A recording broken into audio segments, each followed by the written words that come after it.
Suman TV సగర్వంగా నిర్మిస్తున్నటువంటి కార్యక్రమం పద్మవ్యూహం. మరి ఈ కార్యక్రమాన్ని సమర్పిస్తున్నారు 6 JVR జమలాపురం వారి రత్నాంజలి. మీ అదృష్టం మార్చుకోవడం ఇప్పుడు కల కాదు, 6 JVR తో సాధ్యం.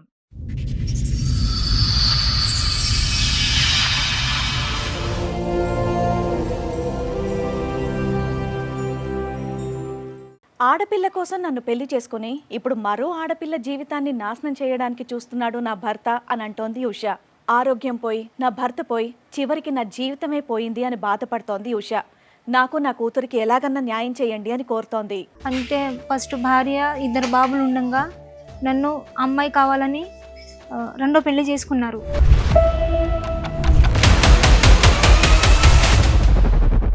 మా నాన్న బాగా తాగుబోతు, మా అమ్మ పిచ్చిది. మేము 4 అక్క చెల్లెలను చదువుకోలేదు. తర్వాత అన్న వచ్చి నేను చూసుకుంటాను, మంచిగా ఇంట్లో తీసుకెళ్తాను.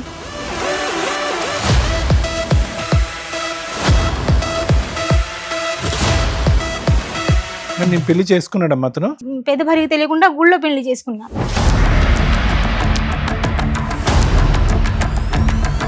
నీ వయసు ఎంత అమ్మా అప్పుడు? 16 సంవత్సరాలు ఉంటాయి. అతనికి ఎంత? అతనికి 30 దాటి ఉంటాయి. 30+.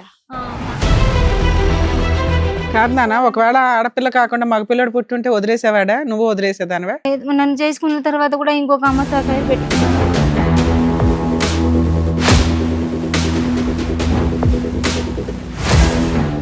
ఫస్ట్ భార్యకి తెలిసినా ఊరుకుందా? ఊరుకుంది. ఇంకొక ఆమె ఉంది అని కూడా తెలుసు కూడా అయినా ఊరుకుందా? ఇంకో 10 మంది వచ్చినా ఆవిడ ఊరుకుంటారు. తర్వాత అందరూ టార్చర్ చేయడం మొదలు పెట్టారు. ఇక నాకు, నేను కోమాలో కూడా వెళ్ళిపోయాను.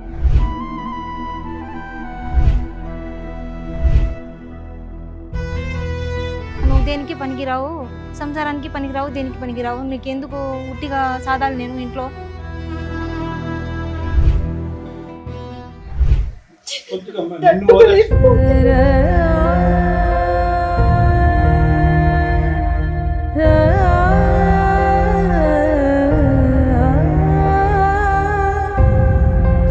తన కూతురు అంటే నాయనమ్మ వాళ్ళ కూతురు ఉంది కదా, వాళ్ళ కూతురు అక్కడే ఉంటుంది.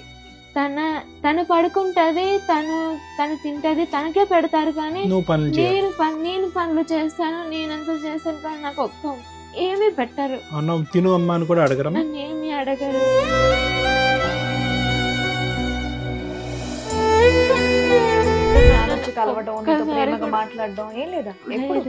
కాల్ చేసినప్పుడల్లా నేను ఎందుకు ఇవ్వాలి ఫీజు, నా 2 కొడుకులే చదువుకోవట్లేదు, నువ్వు ఎందుకు చదువుకోవాలి.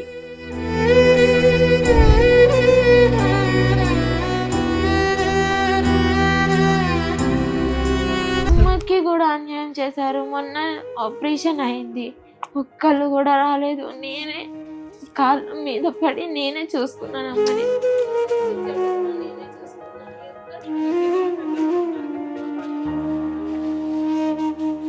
చేతులెత్తి మొక్కుతున్నా సార్, ప్లీజ్ నాకు మంచి చెడు ఎవరు చూసేవాళ్ళు లేరు, నా కన్న తల్లి తప్ప.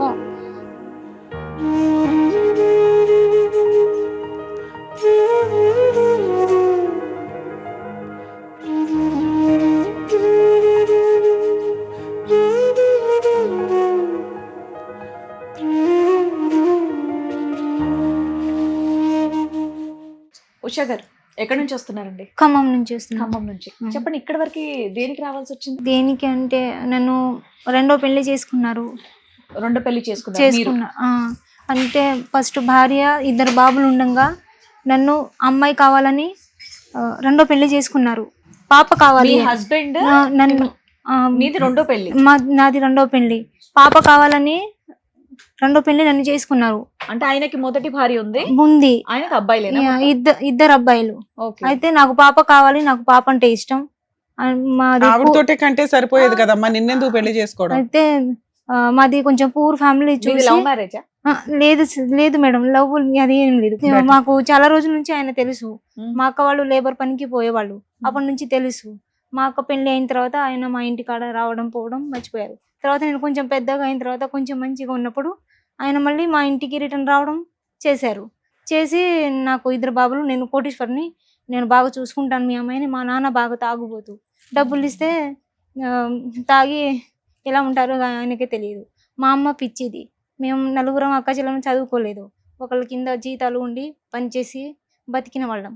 అయితే తర్వాత ఆయన వచ్చి నేను చూసుకుంటాను, మంచిగా ఇంట్లో తీసుకెళ్తాను, నాకు పాప పుడితే చాలు అని ఒక పాప పుట్టిన తర్వాత ఇంట్లోకి తీసుకెళ్లారు.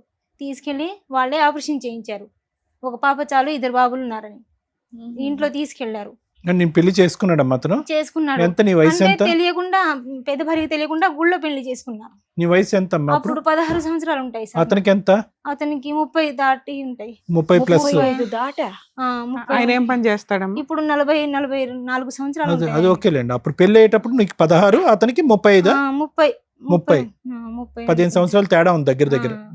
అయితే మీ ఆయన ఏం పని చేస్తాడు? ఏం చేయడమ్మా, ఇప్పటికి కూడా ఏం చేయడు. ఆయన బండి మీద తిరగడలు, మరి ఎలా పెళ్లి చేసుకున్నారు? బోల్డ్ అది డబ్బు ఉంది, అది ఇది. తాయెత్తు అది ఏదో కడతారు వాళ్ళు, మంత్రాలు అది ఏదో మ్మ్. కడతారు. అయితే డబ్బులు ఇక డబ్బులు వస్తాయి, కాదమ్మా, ఆ డబ్బులతో ఎంజాయ్ మా చేస్తారు. నాన్నగారు ఏదైనా నమ్మి తాగేసిన తర్వాత కళ్ళు మూసుకుని పెళ్లి చేస్తాడు అని అన్నారు. కానీ మీరు ఇప్పుడు ఏం చెప్తున్నారంటే మీరిద్దరు వెళ్ళిపోయి గుడిలో పెళ్లి చేసుకున్నాను అని అంటున్నారు. మా నాన్న చనిపోయిన తర్వాత ఆయన గుడికి తీసుకెళ్లి పెళ్లి చేసుకున్నారు. నన్ను చూసుకుంటాను, నేను అమ్మాయి పుట్టిన తర్వాత ఇంటికి తీసుకెళ్తాను అని. తర్వాత అమ్మాయి పాప పుట్టిన తర్వాత ఇంటికి అమ్మ తీసుకెళ్తాను. మాట్లాడటానికి ఏమీ లేదు, ఎందుకంటే అమ్మకి పిచ్చి కాబట్టి. పిచ్చి అంటే తనకు అంత నాలెడ్జ్ ఉండదు. ఏం తను తెలీదు. ఏం అమాయకత్వం. పోతున్నారు, ఏం నువ్వు చేస్తున్నారు. 5 ఆడపిల్లలు, ఎన్నో అమ్మాయివి? నేను 4 ఆమెని. పైన 3 బానే ఉంటారా? పైన ఒక అక్క చనిపోయింది, ఇంకో ఒక అక్కకి పెళ్లి చేసేసారు, ఇంకొక అక్కకి. ఆ. తర్వాత ఆమెకి 3 పిల్లలు, ఆయన భర్త చనిపోయిండు. ఉమ్. అక్కడ వాళ్ళు ఆ ఫ్యామిలీతో వాళ్ళే అక్కడే ఓకే, ఉంటారు. మీ మూడో ఆవిడ? మూడో అక్క కూడా పెళ్లి అయిపోయింది, 2 పిల్లలు. ఉమ్. వాళ్ళు కూడా మరి వాళ్ళిద్దరిలో ఆల్రెడీ కుటుంబాలు వచ్చినాయి కదా, నీకు మంచి అమ్మాయిని చూసి పెళ్లి చేయొచ్చు, మంచి అబ్బాయిని. చనిపోయాడు అంట. మా నాన్న తాగి చనిపోయారు. తర్వాత మా అమ్మ అంతా- మరి మీ చెల్లి పరిస్థితి ఏంటి? మా చెల్లి చదువుకుంది, ఇప్పటికీ చదువుకుంటున్నా? చదువుకుంటుంది. తర్వాత ఇక నాకు పాప కావాలని ఇంట్లోకి తీసుకెళ్ళారు. అమ్మ ఓకే, పాప కావాలని నన్ను అన్నిసార్లు చెప్పక్కర్లేదు. పాప గురించే నేను చేసుకున్నాడు, అర్థమైంది. పెద్దల సమక్షంలో చేసుకోలేదు, చేసుకోలేదు. దొంగతనంగా పెళ్లి చేసుకున్నారు. అవును. పెళ్లి అయ్యే టైంకి అతనికి 30-32 సంవత్సరాలు, నీకు 16 సంవత్సరాలు. 16 వాళ్ళ సంవత్సరాలు. భార్యకి తెలుసా నువ్వు వస్తున్నట్ట ఇంట్లోకి? అంటే ఆ ఇంట్లోకి నేను వస్తున్నట్టు ఆమె భార్యకి కూడా ముందే తెలుసు. అంటే నా దగ్గరికి వస్తున్నట్టు, పెళ్లి కాదు నాన్న, చేసుకోవాలని. ఒకవేళ ఆడపిల్ల కాకుండా మగ పిల్లడు పుట్టుంటే వదిలేసేవాడా? నువ్వు వదిలేసేదానివా? అతను చెప్పిన కారణాన్ని నువ్వు నమ్ముతున్నావు అంతేనా? ఒకవేళ మగ అంతే, పిల్లడు పుట్టుంటే ఇక ఏం చేసేదానివి? ఏంటంటే చూసుకుంటారేమో ఇక మేము నువ్వు కూడా ఆ టైంలో ఏంటంటే ఇంకా మాకు ఇంట్లో చూసుకునే వాళ్ళు ఎవరు ఎవరు లేరు, లేరు. పని చేసే బదులు ఒక మంచి అబ్బాయి దొరికాడు చేసుకుంటున్నాడు అని చేసుకున్నావు. గుడ్డిగా చేసుకున్నాను. నమ్మినావు నువ్వు ఆయన అంతే. పెళ్ళయిందని తెలుసా నీకు? ఆయనకు పెళ్ళయింది అని అంటే మా అక్కతో సంబంధం ఇచ్చారు. అయితే వాళ్ళు అంత పెద్ద రిచ్, అన్ని లక్షలు కట్నం మేము ఇవ్వలేమని చేస్తే మా అక్కకి వేరే పెళ్లి చేసేసారు. వాళ్ళ సొంత అత్త కూతుర్ని కట్నం ఇచ్చారు కాబట్టి చేసుకున్నారు. తర్వాత నేను కొంచెం పెద్దగా అయిన తర్వాత నన్ను చూసి తర్వాత మా ఇంటికి మళ్ళీ రిటర్న్ రావడం చేసి నాకు ఆ ఆడపిల్ల కావాలి, 2 అబ్బాయిలు ఉన్నారు అని పెళ్లి చేసుకున్నారు. గుళ్ళో తీసుకెళ్ళి దొంగతనంగా సరే అమ్మా, చేసుకున్నారు. మీరు అంత అమాయకంగా చెప్తున్నారు, ఆగండి. ఆ. అదో ఒక క్వశ్చన్ అడిగారు. ఆ, పక్కా ఇప్పుడు నువ్వుకంటే ఆడపిల్ల కాకుండా మగపిల్లాడు పుట్టుంటే ఆయన నిన్ను వదిలేసేవాడా? లేదు, నన్ను చేసుకున్న తర్వాత కూడా ఇంకొక అమ్మతో అఫైర్ పెట్టుకున్నారమ్మా. పోన్లే అమ్మ. సరే, తర్వాత మళ్ళీ చెప్పండి, కలిసారా? మీరు ఆడపిల్ల పుట్టినాక వెళ్ళి కలిసారా? ఆ, అంటే వాళ్ళ ఇంటికి తీసుకెళ్ళాడా? వాళ్ళ ఇంటికి అందరూ తీసుకెళ్ళారు. కలిసే ఉన్నారా? కలిసే ఎన్ని ఉన్నాను. సంవత్సరాలు ఉన్నారు? ఇప్పటికీ అక్కడే ఉన్నాను. ఫస్ట్ భార్య, పిల్లలు, నువ్వు మీ ఉన్నా. అమ్మాయి బానే ఉన్నారు. ఇల్లు ఇచ్చారంటే అది మా మరిది గారుల ఇల్లు, అది అందులో నన్ను ఉంచుతున్నారు. ఆ. ఆ, అంటే ఫస్ట్ ఓకే, భార్యకి తెలిసినా ఊరుకుందా? ఊరుకుంది. ఓకే.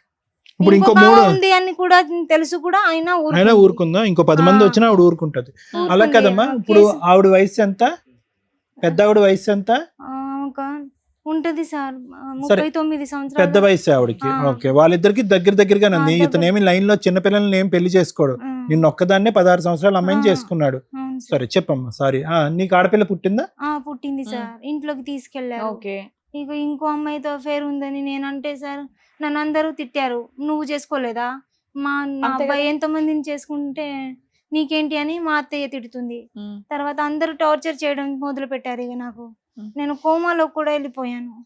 ఎందుకు టార్చర్? ఎందుకమ్మా? దేని గురించి టార్చరు? టార్చర్ పాప పుట్టిన తర్వాత అది ఆస్తి పాస్తి మొత్తం అది ఉంటది కదా సార్. నువ్వేం కట్నం తీసుకొచ్చామని నీకు రాసి ఇవ్వాలి, నువ్వు లేబర్ అప్పుడే దాని ఆస్తి టాపిక్ ఎంత? మీ పిల్ల వయసు ఎంత ఇప్పుడు? 15 అంతే. మా మామయ్య గారి పేరు మీద ఉంది ఆ ఆస్తి. అవును. అయితే చిన్న కొడుకు పేరు మీద చేసేసారు, బిడ్డ పేరు మీద ఎకరం చేసేసారు. మా మామయ్య గారు ఎకరం ఉంచుకున్నారు. అయితే వీళ్ళ డాడీ పేరు మీద చేస్తే ఈ అమ్మాయికి వాటా వస్తుందని పెద్ద భార్య పేరు మీద చేయించారు. సో నీకేమీ ఓకే. లేకుండా చేశారని చెప్పి నువ్వు చేశారు. ప్రశ్నించావు. ప్రశ్నించాను, అంతేనా? కేసు కూడా వేశాను. కేసు కూడా ఎప్పుడు వేసాను. వేసారు కేసు? ఆగస్ట్ అంటే పోయి 2003లో వేసాను. 2023లో. 23లో 23. వేసాను. అయితే సార్ ఏమన్నారంటే ఎస్ఐ సార్ కోర్టులో వేసుకోమ్మా ఎఫ్ఐఆర్ రాస్తానని చెప్పారు. అయితే పెద్దవాళ్ళు కోర్టు వద్దు ఏం వద్దు, పాపకి 10 గుంటల పొలమును 2 గదులు ఇల్లు కట్టించి మంచి చెడు అన్ని చూసుకోవాలి అని చెప్పారు. 2.5 ఎకరాల్లో పాపకి 10 గుంటలు రాసి ఇవ్వాలి, తనకు గిఫ్ట్ రిజిస్ట్రేషన్ కింద రిజిస్ట్రేషన్ చేయించాలి అని చెప్పారు. అయితే తర్వాత మేడం నాకు హెల్త్ బాగలేదు, గాలి బ్లాడర్ రాయి వచ్చింది. రాయి వస్తే నేను కొంచెం నా కూలి నేనే చేసుకొని బతుకుతున్నా, ఏమి ఇయ్యడు. సారీ అమ్మా, ఏ ఆరోగ్య సమస్యలు ఉన్నాయమ్మా నీకు? గాల్ బ్లాడర్ లో స్టోన్ ఒకటి, ఇంకా కొంచెం నరాల వీక్నెస్, కోమాలోకి వెళ్ళిపోయాను నేను. ఈ టార్చర్స్ అన్ని కోమాలోకి వెళ్ళటం అంటే ఎలా వెళ్తారమ్మా? ఏమైంది? నేను బాగా వాంతింగ్స్ చేసుకున్నాను. ఎప్పుడు, ఎంతకాలం క్రితం? 2020లో. స్పృహలో లేకుండా ఎంతకాలం ఉన్నారు మీరు? 5 రోజులు ఉన్నాను. 5 రోజులు కోమాలో ఉన్నారు, స్పృహ లేకుండా. స్పృహ లేకుండా. తర్వాత కళ్ళు తెరిచి. సరే, తర్వాత దానికి సంబంధించిన మందులు కూడా వాడుతున్నారు ఇప్పుడు? వాడుతున్నాను. ఏం మందులు వాడుతున్నారు? ఇక 2 సంవత్సరాల దాకా వాడాను. ఇప్పుడు ఆపేశారు? పర్వాలేదమ్మా ఇప్పుడు. ఏ మందులు వాడేవారో తెలుసా మీకు? మొన్న అంతకు ముందు 2 ఇయర్స్ వరకు ఏం డాక్టర్ గారు ఇచ్చారు కానీ అంటే నాకు అర్థం కావటం గురించి అమ్మా. ఫిట్స్ గురించి వాడారా? ఫిట్స్ గురించి, రైట్, ఫిట్స్ గురించి వాడాను. తర్వాత సార్ ఇక కేసు వేసిన తర్వాత పెద్దవాళ్ళు బాండ్ పేపర్ రాసిచ్చారు. రాసిచ్చిన తర్వాత నువ్వు దేనికి పనికిరావు, సంసారానికి పనికిరావు, దేనికి పనికిరావు, నీకెందుకు ఉట్టిగా సాదాలి, నేను ఇంట్లో ఇల్లు ఎందుకు కట్టించాలి నీకు, ఆ అమ్మాయి తీసుకెళ్తుంది రేపు, నా అవసరమా, ఎక్కడో అక్కడ చోట ఉండి తర్వాత వెళ్ళిపో మీ అమ్మోళ్ళ ఇంటికి అని చెప్తున్నారు సార్. అలా ఎప్పటిదాకా కలుస్తున్నారు మీరు? ఇప్పుడు మీ ఆయనతో విడిపోయి ఎంతకాలం అవుతుంది? అది నేను అక్కడే ఉంటున్నాను కానీ భార్య భర్తల పరంగా లేకుండా 7 సంవత్సరాలు అయింది. ఓకే. ప్రెసెంట్ ఇప్పుడు మీ హస్బెండ్ ఇంటి దగ్గర నుంచే వచ్చావా? మరి డైలీ పని ఎందుకు చేసుకుంటున్నావు? నాకు ఆపరేషన్ అయింది కాబట్టి అమ్మ వాళ్ళ ఇంటి కాడ ఉంటున్నాను. ఎప్పటి నుంచి? ఒక 2-3 నెలల నుంచి అక్కడ నుంచి అమ్మ వాళ్ళ నుంచి వచ్చాను. ఇప్పుడు నువ్వు వెళ్ళగలిగితే మీ ఆయన ఇంటికి వెళ్ళి ఉండగలవు? ఉండగలను. రానిస్తారు, బయటకి అయితే పంపించేలా. అక్కడ సామాన్లు అన్ని ఉన్నాయి, బయటికి కూడా పంపించారు. ఆరోగ్యం కోసం అమ్మ పుట్టింటికి వెళ్ళావు? పుట్టింటికి వెళ్ళాను. తర్వాత ఆపరేషన్ అయింది, 2 నెలల నుంచి అక్కడే ఉంటున్నాను. అయితే నాకు అది ఆపరేషన్ అయిందని, ఆపరేషన్ అవుతుందని చెప్పినా కూడా 1 రూపాయి పెట్టలేదు. నీకు ఎక్కడ ఇంత డబ్బులు ఆపరేషన్ చేయించుకోవడానికి? ఎల్ఓసి అది అప్లై చేశాను. తర్వాత మీ అమ్మాయి ఏం చదువుకుంటుందమ్మా? అమ్మాయి 10th.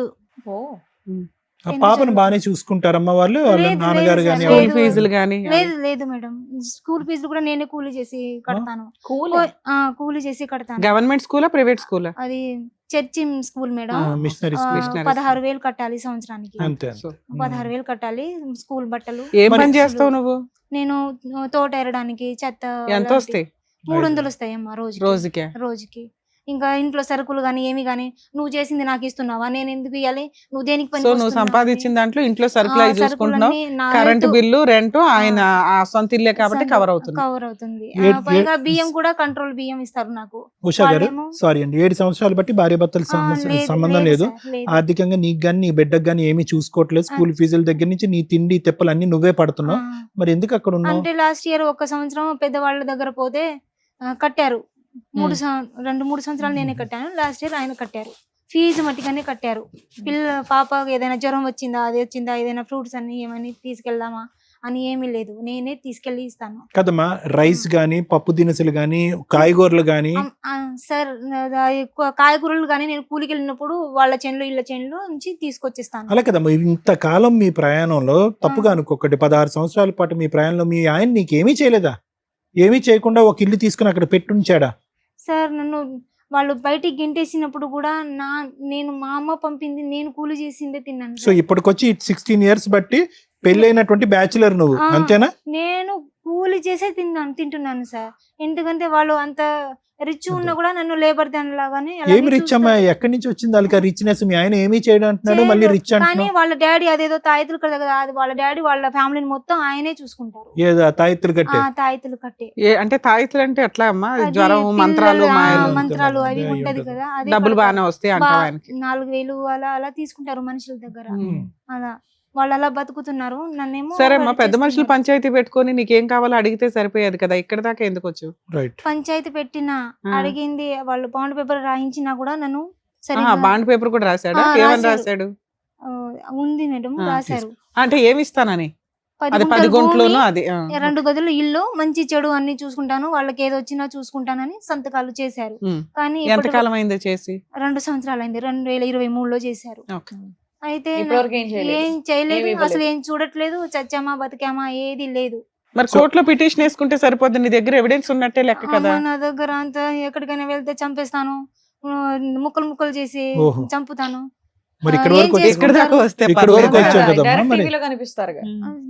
టీవీలో కనిపించిన నాకు, ఎందుకంటే మేడం గారు సార్తో కొంచెం ధైర్యం ఉంటుందని వచ్చాను. నా దగ్గర డబ్బులు కూడా లేదమ్మా పెట్టుకోవడానికి. సరే, మీ అమ్మాయి కూడా వచ్చిందా మీతో పాటు? వాళ్ళ అమ్మాయి వచ్చిందంట మేడం. రామ్మా. వాళ్ళ పాప మేడం. మనీ పరంగా అయినా, చెప్పండి, డ్రెస్ ఏంటి పరంగా issues, ఏంటి అయినా, problem? తిండి పరంగా అయినా, ఏ విషయంలో అయినా నన్ను చూసుకుంటుంది. పుట్టినప్పటి నుంచి మా అమ్మే చూసుకుంటుంది. మీ నానమ్మ తాతయ్యలు ఉంటారా? వాళ్ళని ఎప్పుడైనా అడిగారా నాన్న అసలు ఏం పట్టించుకోవట్లేదు అని? మీ తాత బాగా పనిచేస్తాడంట కదా. నన్నేమి అడగరు, వాళ్ళు కూడా నన్ను వెటకారంతో చూస్తారు, పని మనిషి లెక్కే చూస్తారు. అసలు వాళ్ళ ఇంట్లో నువ్వు ఉండవు కదమ్మా ఎప్పుడు. ఉండను, చిన్నప్పుడు నాతో పని చేపించుకున్నారు వాళ్ళు.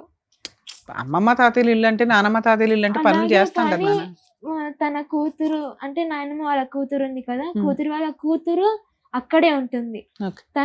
తను పడుకుంటది, తను తింటది, తనకే పెడతారు. కానీ నువ్వు పనులు చేయాలి. నేను పనులు చేస్తాను, నేనంతా చేస్తాను, కానీ నాకు ఏమీ పెట్టరు, అన్నం తిను అమ్మ అని కూడా అడగరమ్మా. నన్ను ఏమి అడగరు. చాలా మీ నాన్న బాధ. అలా ఎప్పుడున్నావమ్మా? ఎన్ని సంవత్సరాల క్రితం ఉన్నావు అట్లా? అంటే నేను 5th క్లాస్ లో ఉన్నప్పుడు 5th to ఫిఫ్త్ వరకు అలాగే చేసుకుంటూ ఆ వచ్చాను. తర్వాత నుంచి వెళ్ళటం మానేసావా? వెళ్ళటం మానేశాను. అంటే మా మమ్మీ బాధ చూసి నేను వెళ్ళటం మానేశాను. ఇప్పుడమ్మా, ఇప్పుడు ప్రెసెంట్ పొజిషన్ ఏంటి? నువ్వు డే స్కాలరేనా?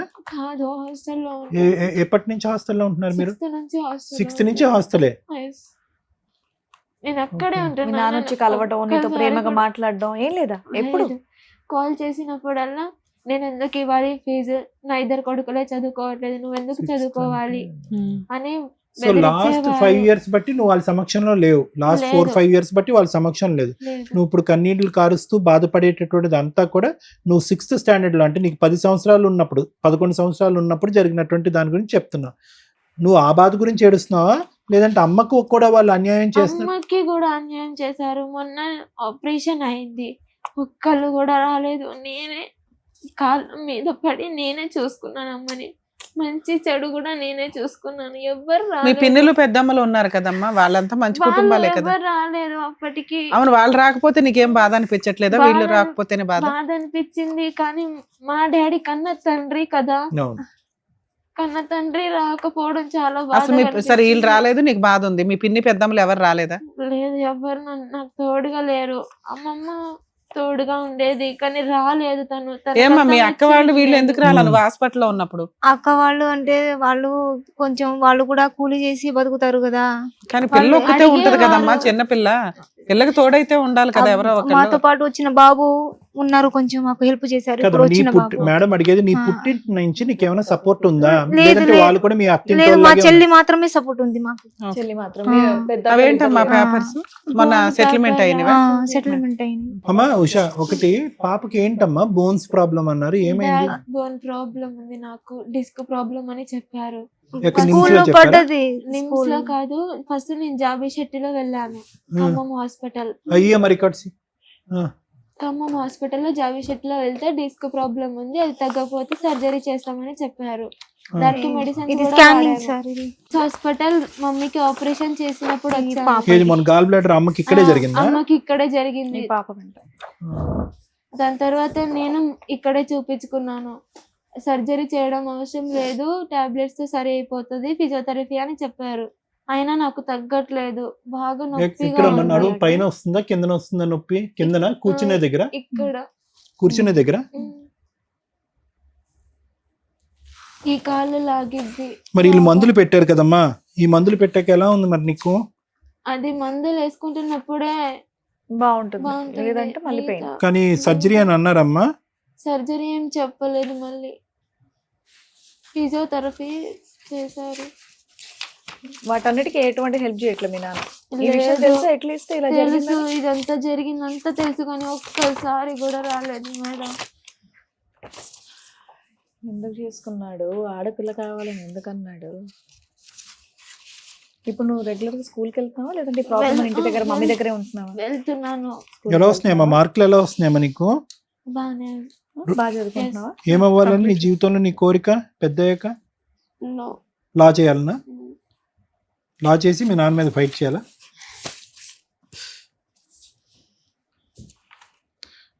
డాక్టర్ అవ్వచ్చు కదరా, డాక్టర్ అయ్యి మీ అమ్మని కాపాడొచ్చుగా.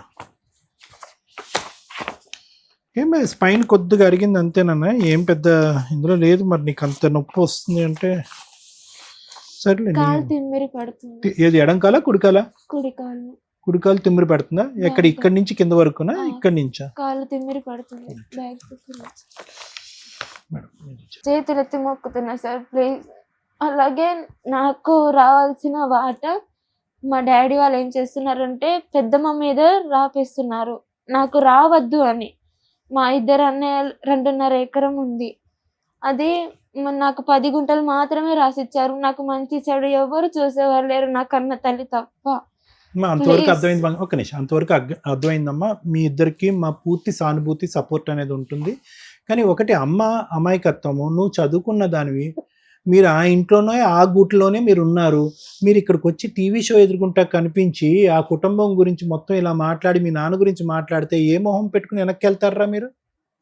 ఇబ్బంది అవ్వదు అక్కడ? ఆల్రెడీ మీకు షెల్టర్ ఇచ్చారు ఉన్నంతలో, సపోర్ట్. అవి మీరు మీ అమ్మ చెప్పినవి కాదమ్మా.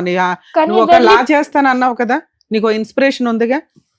ఆలోచన విధానం ఇది కాదు. ఆవిడ కష్టం ఆవిడదే. నువ్వు పర్ఫెక్ట్ గా చదువుకొని మీ అమ్మను పోషించడం ఎట్లా అని ఆలోచించినా. ఈ ఆస్తులు నీకు సంబంధించినవి కాదు, వస్తే వచ్చినాయి లేకపోతే లేదు. ఇంకో 5 ఏళ్ళు అడిగితే నువ్వే జాబ్ చేసి మీ అమ్మను పోషించగలవు. ఆవిడ చేసిన మిస్టేక్ అవి, నీ తలకి చుట్టుకోవడానికి లేదు. నువ్వు చదువుకో అమ్మా, నీ చదువుకో, భవిష్యత్తు ఫస్ట్ కాన్సన్ట్రేట్ ఉందంతా. చేయి. ఆవిడ ప్రిపేర్ చేసిన డైలాగులు లాగా ఉంటాయి తప్ప నువ్వు అంత ఎమోషన్ అయ్యేంత కేసు కాదు నాన్న. ఇది మనకి ఎంత అర్హతో అంతే. అట్లాగే నాన్న ఒకటి, చేద్దాము. అమ్మా. మీరైతే అక్కడ కూర్చోండి నాన్న. ఒకటమ్మా, నువ్వు 6 సంవత్సరాలు 5 సంవత్సరాలు బట్టి ఇంటి బయట ఉండి హాస్టల్లో ఉండి చదువుకుంటున్నావు. దయచేసి నీ మనసును పొల్యూట్ చేసుకోవద్దు. నువ్వు ఏడుస్తున్నావు, బాధపడుతున్నావు, కరెక్టే. కానీ ఇది ఒక పెద్ద చిక్కుముడి సమస్య. ఇందులో నువ్వు తలపెట్టావు అనుకో, ఇమోషనల్ గా డిప్రెస్ అవుతావు, చదువు కాస్త నీ అటకెక్కుతుంది. లైఫ్ కాదు, నీ ఇది కాదు. అర్థం మంచిగా మేము చెప్తున్నాం వినండి, అక్కడ కూర్చొని వినండి నాన్న. అది ఎలా జరుగుతుందో మేము చూసుకుంటాం. ఇందులో ఎక్కువ తలమనుకలావుకు. దీనికి ఏం చేయాలి? మీ అమ్మ కంటే ఎక్కువ నువ్వు బాధపడుతున్నావు. నువ్వు చూసింది ఎంత, మీ అమ్మ ఎంతకంటే ఎక్కువ చూసింది అక్కడ. వెళ్ళమ్మా, నువ్వు అక్కడికి వెళ్ళి ఉండు, కూర్చో. నువ్వు కూర్చుని నువ్వు విను, మేము ఏం చెప్తున్నావు. ఎక్కువ నువ్వు ఇన్వాల్వ్ అవ్వద్దు. మేడం, మీ అమ్మాయి అడిగింది అది, ఇవి రాసి ఇచ్చినవి మాకు ఇంప్లిమెంట్ చేయించండి. వాళ్ళు 2.5 ఎకరాలు వాళ్ళ దగ్గరే ఉండిపోయినాయి, మాకు దీని ప్రకారం ఇప్పించమంటారా, చట్ట ప్రకారం ఎంత వస్తుందో అంత అని అడుగుతున్నారా? మేడం, మీ న్యాయం ప్రకారంగా ఎంత వస్తుంది పాపకి అలా? సరే, ఇక్కడ ఆల్రెడీ ఒక 20 మంది 10 మంది ఉండి సెటిల్మెంట్ చేశారు మీకు. అక్కడ అవ్వాలి, అక్కడ కోర్టుకి వెళ్తే అయిపోతుంది కదా. ఎందుకు ఇక్కడ దాకా వచ్చారు? రోజు టార్చర్. ఎందుకంటే పాపకి 2-3 లక్షలు ఇచ్చి ఎవరినో ఒకరిని చేసేస్తాను, చదివియ్యను. నేను చదివియ్యను, నా పిల్లలే చదువుకోవట్లేదు, వాళ్ళే పని చేస్తున్నారు, అది అర్థమైంది. ఓకే అమ్మా. చదివియ్యను. ఏదో 2-3 లక్షలు ఎవరో వచ్చినప్పుడు ఇస్తాను. ఎవడో పోటీ పడి ఎవరో ఇస్తున్నట్టు నేను ఎందుకు ఇస్తాను? వాళ్ళు ఇచ్చినట్టు, వాళ్ళు బాగా ఇస్తున్నట్టు నేను ఎందుకు ఇస్తాను? ఎవరినో ఒకరిని చూసి ఇచ్చేస్తాను అలా అంటున్నారు సార్. పైగా ఇప్పుడు అక్కడ అందరూ టార్చర్ చేసేవాళ్ళే. ఇక ఎవరు నన్ను చూసుకోవట్లేదు, పాపని చూసుకోవట్లేదు. ఏదైనా ఉంటే సెటిల్మెంట్ చేస్తే నేను పాప వేరే చోట ఎక్కడైనా బతుకుతాం. అదే. మీ ఆయనతో ఒకసారి ఏమైనా మాట్లాడమంటారా? మాట్లాడండి మేడం. పర్వాలేదా? మీకేం ఇబ్బంది లేదు? నాకేం ఇబ్బంది లేదు మేడం. ఇక్కడ వస్తున్నట్టు తెలుసా మీ ఇంట్లో వాళ్ళకి? అంటే నేను మా ఇంట్లో వాళ్ళకి ఎవరికి చెప్పలేదు, ఎందుకంటే రానియ్యరు నన్ను ఇక్కడ దాకా. మీ ఆయనకి తెలుసా అమ్మా మీరు ఇక్కడ వస్తున్నట్టు? మా ఆయనకు కూడా తెలియదు. అమ్మా, ఇది ఎంత రిస్కో తెలుసా? మీ ఇద్దరు చేసేటటువంటి పని. ఈ రోజు మీ వెనకట్లు నేను రమ్య మేడం పోలీసుల్లో ఖమ్మం వరకు వస్తారు అనుకున్నారా? ఎల్లకాలం అక్కడ కూర్చుంటా అంటాడా? ఈ ఊరు పెద్దలు రోజు మొహాలు ఎందుకంటే అక్కడ బాధ నేను భరించలేకపోతున్నాను. ఏం బాధమ్మా? బాధ అంటే ఏంటో తెలుసా? కొంచెం అది నీకు ఆస్తి కావాలి అనే బాధ గురించి నువ్వు లేదు మాట్లాడుతున్నావు. సార్, నేను ఆస్తి కాదు సార్. కొంచెం అక్కడ ఉంటున్నా కూడా వాళ్ళ మనుషులక మమ్మల్ని ఇష్టం లేనప్పుడు చూడట్లేదు. మరి అక్కడ ఎందుకు ఉండడం? పక్కకి వెళ్ళి పని చేసుకుంటూ నువ్వు నీ బిడ్డ హాయిగా ఉండొచ్చు కదా. ఇప్పటి వరకు నీకు అతని దగ్గర నుంచి వచ్చినటువంటి ఆధారం సపోర్ట్ ఏమీ లేదు తల్లి. లేదు సార్. మరి దేని గురించి నువ్వు ప్రాధేయపడుతున్నావు? దేని గురించి అంటే వెంటబడుతున్నావు? అమ్మాయి కొంచెం ఫ్యూచర్ ఉంది కదా, ఏదైనా మీ న్యాయం ప్రకారంగా ఏదైనా ఇప్పిస్తే అది అలాంటప్పుడు కొంచెం తల్లి, పాపతో అలాంటప్పుడు నేను ఉషా గారు చెప్పి రావటం మంచిది. మనస్ఫూర్తిగా నేను చెప్తున్నాను. చెప్పి రావాలమ్మా. ఈ రోజు ఆ అది ఇంటికి ఎక్కడికైనా వెళ్ళాలి. వెళ్దామంటేనే చంపిస్తాను అది ఇది అని మరి బెదిరిస్తున్నారు ఇప్పుడు ఎలా కదా. వచ్చారు అంత దూరం నుంచి ఇక్కడికి? అందుకని కొంచెం సపోర్ట్ ఉంటారని. ఇంత దూరం ఏమని చెప్పొచ్చారు మరి? అడుగుతారు కదా ఎక్కడికి వెళ్ళారని. మేడం లాస్ట్ లో మేము చెప్పిన తర్వాత మీకు అర్థం అవుతుంది ఆ, ఫోన్ చేయాలా వద్దా అని డెసిషన్ తీసుకొని Decision చెప్పండి. తీసుకున్నప్పుడు మమ్మల్ని నమ్ముకొని వచ్చారు కదా, చూసుకో. ఫోన్ చేస్తే ఎంత డేంజరో ఎక్స్ప్లెయిన్ చేస్తాము, ఫోన్ చేయకుండా లీగల్ గా ఎలా వెళ్ళాలి ఏంటి ఉచితంగా ఎలా జరుగుతుందో ఎక్స్ప్లెయిన్ చేస్తాం. అంతే మేడం. ఓకేనా? చాలా బాగా Better. చెప్పారు మేడం, కరెక్ట్ గా చెప్పారు సార్ మేడం. ఇప్పుడు ఉష గారు కానీ వాళ్ళ బిడ్డ పరిస్థితి చూస్తుంటే నిజంగా చాలా బాధగా ఉంది. ఎందుకంటే ఇప్పుడు ఈ బిడ్డ వయసు అప్పుడు ఈవిడికి పెళ్లి చేశారు మేడం. అవును. సుమారుగా చూసుకుంటే కనుక ఈ బిడ్డ వయసు అప్పుడు, చదువుకునేటటువంటి ఈ వయసు అప్పుడు ఇంటి పరిస్థితి బాగాలేకో తాగి తిరిగేటటువంటి తండ్రో లేదంటే పట్టించుకున్న నలుగురు ఆడపిల్లమ్మా, అబ్బాయిలు ఎవరు లేరు మీకు. లేరు సార్. సో వీళ్ళు ఎవరు ఎప్పుడు ముందెళ్తే బెటర్, ఎవరు ఎప్పుడు ముందెళ్తే బెటర్ అనేటటువంటిది కాదు సార్. అతను కరెక్ట్గా అనుకున్నట్టుగానే మీ నాన్నగారిని అతను బుట్టలో వేశాడు. ఎవరు ఈ పెద్ద ఆయన వచ్చి, నీ భర్త ఎవరైతే వచ్చి ఆ గుడ్డి మాటలు అతను నమ్మాడు. నీకు చిన్న వయసు, నీకేమీ తెలియనటువంటి వయసు, తండ్రి చనిపోయాడు. ఉన్నా కూడా పెద్ద గొప్పగా ఏం జరుగుండేది కాదమ్మా, ఇంకా దగ్గరుండి పెళ్లి చేసి ఉండేవాడేమో అప్పుడంటే కనుక దగ్గర. ఇంకా ఈ మిగతా ఆడపిల్లలు కాబట్టి ఎవరి జీవితాలు వాళ్ళు చూసుకున్నారు. చెల్లమ్మ ఏమో వచ్చి తన జీవితం చిన్నపిల్ల కాబట్టి ఆ అమ్మాయి గురించి మాట్లాడటానికి ఏం లేదు. అండ్ నేను చెప్పేది ఏంటంటే ఉష, మొదటి నుంచే ఒక వేర్లు లేనటువంటి ఒక మొక్క ఇది, పునాది లేనటువంటి ఒక ఇల్లు ఇది. అవును సార్. అంటే ఇది ఎప్పుడైనా కూడా పేకమాయలాగా కూలిపోవలసింది. ఈరోజు అంతవరకు నిజమే, అంతవరకు మనందరికీ అర్థమయ్యేటటువంటి ఒక వాస్తవ గాథ. ఈరోజు ఏంటి, అరే ఇదేంటి 16 సంవత్సరాల అమ్మాయికి 30 సంవత్సరాల వ్యక్తినిచ్చి చేయటం ఏంటి, అతను అది ఉంది ఇది ఉంది అని చెప్పి ఒక మూల నీళ్ళని పడేసి ఆడపిల్ల గురించే పెళ్లి, నాకు అది కూడా నేను నమ్మనమ్మా. ఆడపిల్ల గురించి పెళ్లి చేసుకున్నాడు అనే మాట కూడా నమ్మను. ఆ మాటతో ఏంటంటే ఆ సాకుతో ప్రపంచాన్ని నమ్మించే దాని గురించి అతనికి ఉండేటటువంటి విచ్చలవిడితనం. అంటే ఏదైతే ఇప్పుడు నా తర్వాత ఇంకో ఆమె కూడా ఎంటర్ అయింది, నన్ను ఆ ఇంకో ఆమెను కూడా మొదట ఆవిడని ఎంటర్టైన్ చేస్తున్నాను అంటున్నావు చూడు. సో ఇది లోకానికి, ప్రపంచానికి, కుటుంబానికి చెప్పేటటువంటి కబుర్లే కానీ ఇవేమీ వాస్తవంగా ఒక ఆడపిల్ల గురించి పెళ్లి చేసుకున్నాను అనేటటువంటి కాకమ్మ కబుర్లు నమ్మేదానికి ఈ వేదిక లేదు, ఎవరు నమ్మరు కూడా. అయితే ఇప్పుడు ఇక్కడ చిన్న కిటుకు నేను చెప్తాను. ఇందాక నుంచి నువ్వు ఇక్కడ కూర్చున్న కాడి నుంచి అసలు నాకు మనసు బాగా, అంటే నాకేమనిపిస్తుంది అంటే, ఎవరున్నారు నువ్వు ఈరోజు తలుపు తీసిన కూతురుతో పాటు బయటికి వెళ్తే ఇద్దరు ఆడపిల్లలు ఈ సమాజంలో ఎలా బతకగలరు, ఏం చేసి బతకగలరు మీరు? అంటే ఒకప్పుడు నీ ఫ్యామిలీ సపోర్ట్ ఉందనుకోండి అమ్మ. ఇందాక ఒక మాట అడిగాము, అమ్మ హాస్పిటల్లో నువ్వు మా ఆయన రాలేదు అని అన్నావు. మీ ఆయన ఇప్పుడు రాలేదు, అప్పుడు రాలేదు, ఎప్పుడు రాడు. అతని యొక్క వ్యక్తిత్వం మీకు పట్టుమని ఒక ముద్ద అన్నం తినిపించడం, ఒక గుడ్డ కొనివ్వడం, పిల్లకి ఫీజు కట్టినటువంటి వ్యక్తి హాస్పిటల్కి వచ్చి నేను ఓదారుస్తాడని నేనైతే అనుకోవట్లేదు. సరే ఐఓసి ప్రకారం, ఎల్ఓసి ప్రకారం నీకు అయ్యింది, గాల్ బ్లాడర్ సర్జరీ కాస్త అయ్యింది. బిడ్డ వచ్చి ఇక్కడ కూర్చుని ఏమంటుందంటే, మా అమ్మ పరిస్థితి బాగాలేదు, ఎంతకాలం పనిచేస్తుందో తెలియదండి, ఇటువంటి పరిస్థితుల్లో నా భవిష్యత్తు ఏంటి, మా అమ్మ భవిష్యత్తు ఏంటి అని అడుగుతుంది. ఇప్పుడు వరకు ఒక ప్రయాణం అనేది నడిచిందమ్మా, మీది మీ బిడ్డది. ఓకే, ఎక్కడో ఆ అమ్మాయి చదువుకుంటుంది, దేవుడి దయ వల్ల చదువుకుంటుంది, మిషనరీ స్కూల్లో ఎక్కడో 16,000 సంవత్సరంతో అక్కడ అయిపోతుంది. అది నీకు పెట్టే కెపాసిటీ ఉంది. నీకు కూడా ఇప్పుడు ప్రాణాంతకమైనటువంటి జబ్బు ఏమీ లేదమ్మా. నీకు ఫిట్స్ వచ్చి 2 years బ్యాక్ అయ్యింది, ఫిట్స్ క్లియర్ అయ్యింది, కోమాలోంచి బయటకు వచ్చేసావు. 2 years పాటు ఏ మందులో అక్కర్లేదన్నావు. గాల్ బ్లాడర్లో ఒక స్టోన్ అనేటటువంటిది ఒక మామూలు సర్జరీ, అంటే నాకు తెలిసినంత వరకు అది తీసేశారు. ఇక్కడ కావాల్సింది ఏంటంటే తెలుసా, మనోధైర్యం అనేటటువంటిది కావాలి. ఇక్కడ మీరు దేని గురించి పోరాడుతున్నారో నాకు తెలియదు. ఓకే, ఆస్తి గురించి పోరాడుతున్నారు, మాకు కావాల్సినటువంటి డబ్బుల గురించి పోరాడుతున్నారంటే అది ఏ విధంగా ముందుకెళ్ళాలి అనేది రమ్య మేడం చెప్తారు. కానీ నేను ఇక్కడ మాట్లాడేటటువంటిది ఏంటంటే, ఈరోజు ఇక్కడికి వచ్చి కూర్చున్నారు, చాలా రిస్క్ అనమాట. మీరు మాస్క్ తీసేసి కూర్చున్నా అన్నటువంటి వాళ్ళని మేము ఏమన్నా అంటే, వద్దు లేండి, పిచ్చా మీకు మాస్క్ పెట్టుకోండి, మీ మొహం ఎవరికి చూపెట్టక్కర్లేదు అన్నారు. ఈరోజు ప్లస్ మీరు ఏమంటున్నారు, బయటకి అడుగు పెడితేనే చంపేస్తాడండి మా ఆయన, చెప్పా పెట్టకుండా బయటకు వస్తేనంటే అనేటటువంటి మీరు ఈరోజు ఖమ్మం నుంచి హైదరాబాద్ వచ్చేసి ఈ స్టూడియోలో ఇక్కడ కూర్చున్నారు. అంటే నార్మల్గా ఒక 10-20% రిస్క్ ఉండేటటువంటి మీ జీవితాలని మీరిద్దరూ కూడా 100% రిస్క్లోకి తీసుకెళ్ళిపోతున్నారు. అది కూడా మా వేదికను నమ్ముకుని వచ్చి.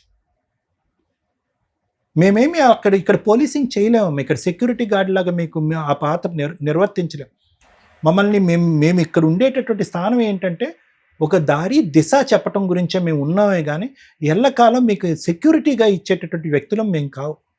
10-12 మంది సాక్షి సంతకాలు పెట్టినటువంటి ఆ పేపర్నే మీ భర్త గౌరవించలేదు ఈరోజు. ఎవరైతే కనుక అక్కడ పెద్ద మనుషులుగా వ్యవహరించి వాళ్ళని అడిగేటటువంటి నాదుడే లేదు, దిక్కే లేదు. ఈరోజు ఇక్కడికి వస్తున్నారు అని చెప్తే కనుక ఏదో అంటారు చూడండి, పెన్నం మించి పొయ్యిలో పెట్టినట్టు అవుతుంది మీ పరిస్థితి.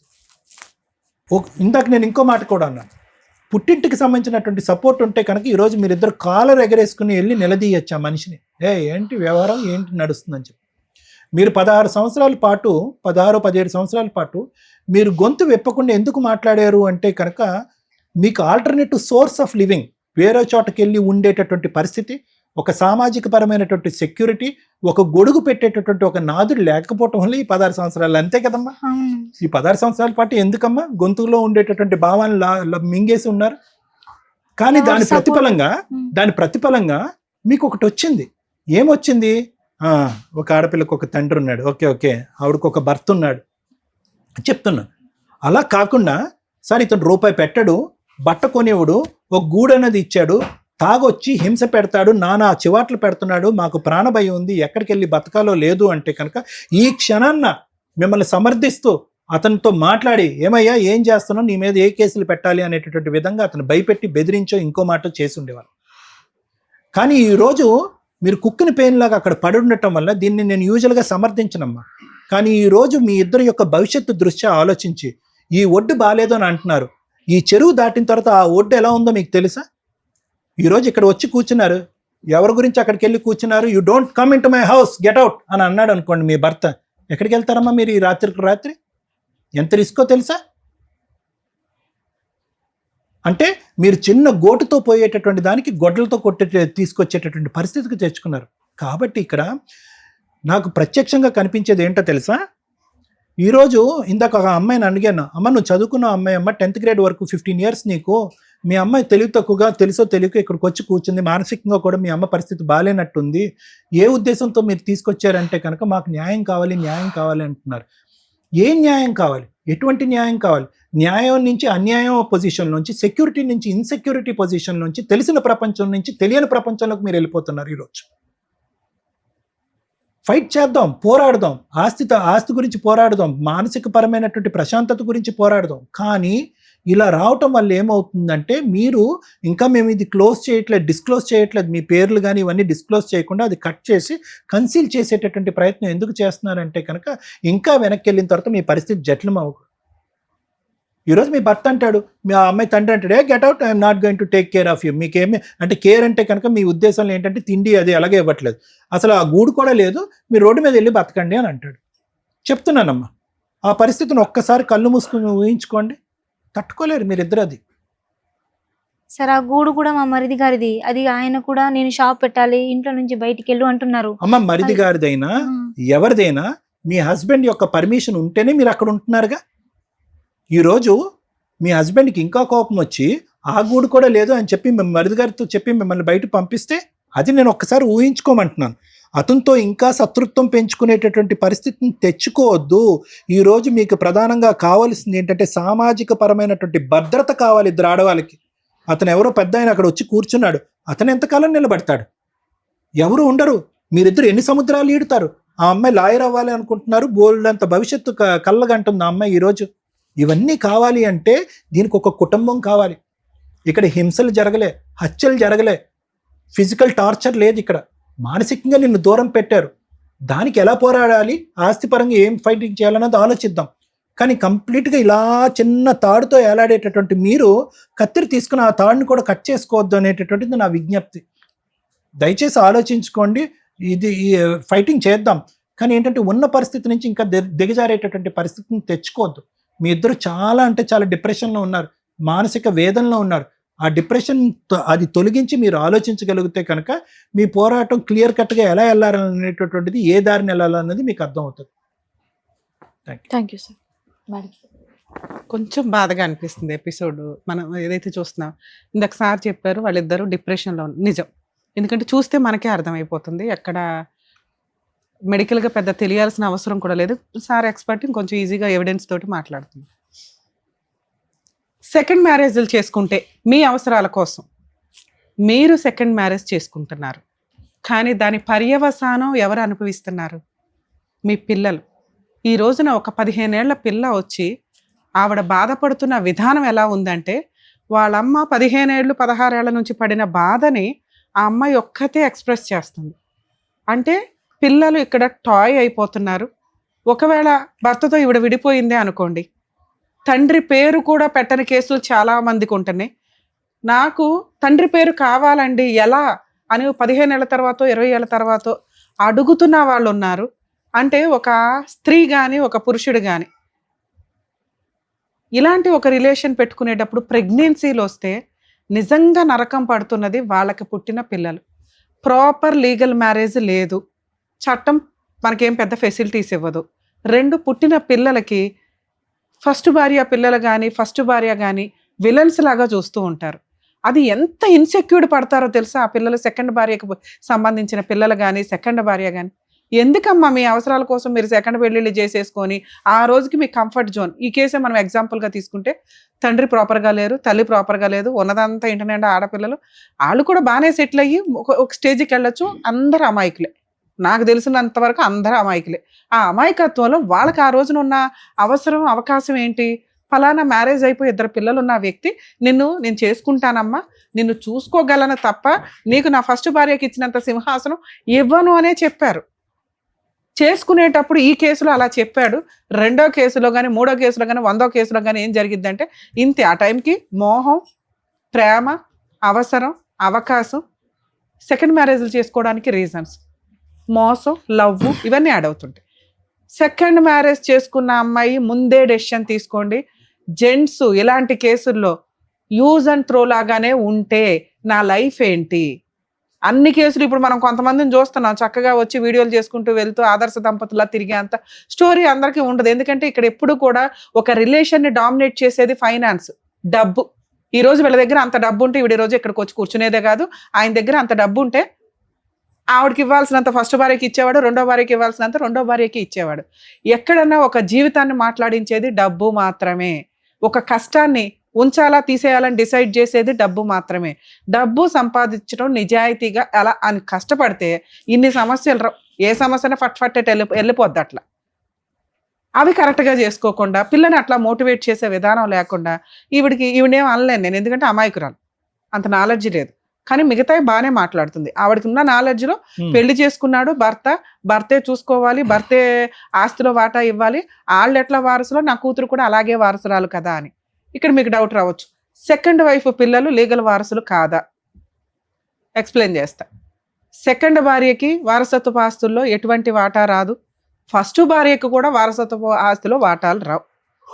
ఫస్ట్ భార్య పిల్లలకి సెకండ్ భార్య పిల్లలకి వారసత్వ వాటా షేర్ వస్తుంది. మరి యాన్సిస్టర్స్ ప్రాపర్టీ ఎక్కడి నుంచి వచ్చింది? ఇక్కడ మామగారు బతికే ఉన్నారు, ఆయన సెల్ఫ్ ఎక్వైర్డ్ ప్రాపర్టీ. ఆయనకు 2.5 ఎకరాలు ఉన్నాయి. 2.5 ఎకరాలు ఎవరికి ఇవ్వాలి అనేది ఆయన ఇష్టం. ఆయన ఫస్ట్ భార్యకి అంటే కొడుకు యొక్క ఫస్ట్ భార్యకి 2 ఎకరాల 10 గుంటాస్ రాశారు, అంటే 2.5 రాశారు. ఒక పావు ఎకర ఏదైతే ఉందో పావు ఎకర 10 గుంటాస్ సెకండ్ వైఫ్ వల్ల పాపకి రాశారు. ఇందులో ఇక పాప పెళ్లి ఖర్చులు కానీ పాప చదువులు కానీ వీళ్ళ మెయింటెనెన్స్ కానీ వాళ్ళే చూసుకుంటామని ఈవిడికి ఫుల్ అండ్ ఫైనల్ సెటిల్మెంట్ కింద, ఫుల్ అండ్ ఫైనల్ కాదులేండి, ఈవిడ పెట్టిన పంచాయతీకి పెద్ద మనుషులు కానీ వాళ్ళు ఒప్పుకున్నది కానీ ఈవిడికి ఒక 2 గదులు ఇల్లు ఒకటి కట్టించి ఇస్తాం ఉండడానికి అని.